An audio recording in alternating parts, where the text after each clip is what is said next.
नमस्कार मित्रों, आज मैं आपको बुधवार व्रत की कथा सुनाने जा रहा हूँ। कृपया ध्यानपूर्वक सुनें। ऐसे ही मोटिवेशनल और भक्तिमय चैनल देखने के लिए चैनल को सब्सक्राइब करना न भूलें। एक समय में किसी नगर में एक बहुत ही धनवान साहूकार रहता था। साहूकार का विवाह नगर की सुंदर और गुणवती लड़की के साथ हुआ था।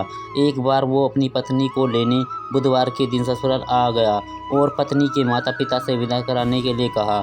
माता पिता बोले, बेटा आज बुधवार है, बुधवार को किसी भी शुभ कार्य के लिए यात्रा नहीं करते। लेकिन वह नहीं माना और उसने वहम की बातों को ना मानने की बात कही।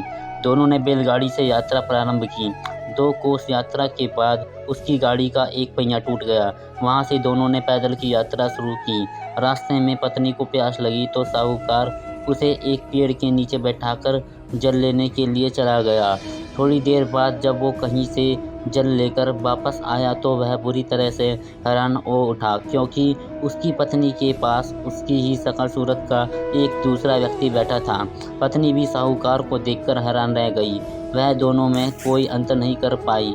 साहूकार ने उस व्यक्ति से पूछा, तुम कौन हो और मेरी पत्नी के पास क्यों बैठे हो? साहूकार की बात सुनकर उस व्यक्ति ने कहा, अरे भाई, ये मेरी पत्नी है।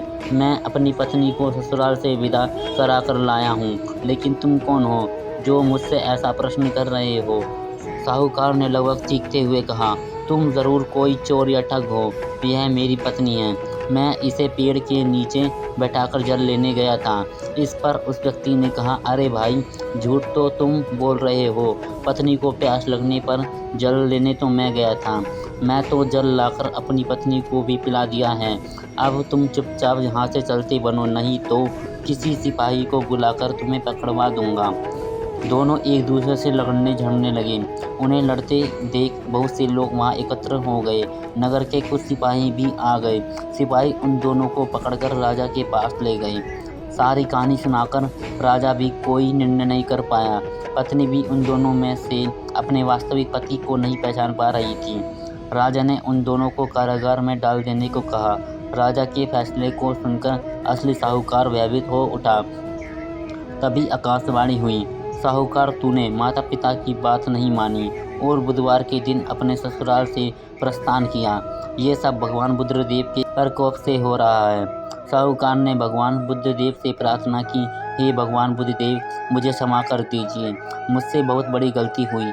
भविष्य में अब कभी बुधवार के दिन यात्रा नहीं करूँगा और सदैव बुधवार को अपना व्रत किया करूँगा। साहूकार की प्रार्थना से प्रसन्न होकर भगवान बुद्धदेव ने उसे क्षमा कर दिया। तभी दूसरा व्यक्ति राजा के सामने से गायब हो गया। राजा और दूसरे लोग इस चमत्कार को देखकर हैरान हो गए। भगवान बुद्धदेव की अनुकर्मा से राजा के साहूकार और उसकी पत्नी को सम्मानपूर्वक विदा किया। कुछ दूर चलने पर रास्ते में उन्हें बैलगाड़ी मिल गई। बैलगाड़ी का टूटा हुआ पहिया भी जुड़ा हुआ था।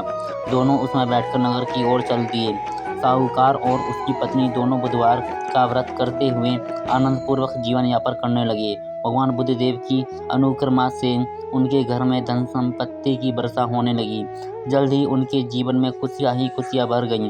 बुधवार का व्रत करने से ही स्त्री पुरुष के जीवन में सी होती हैं। दोस्तों, ऐसी इंटरेस्टिंग वीडियो को देखने के लिए चैनल को सब्सक्राइब करना ना भूलें।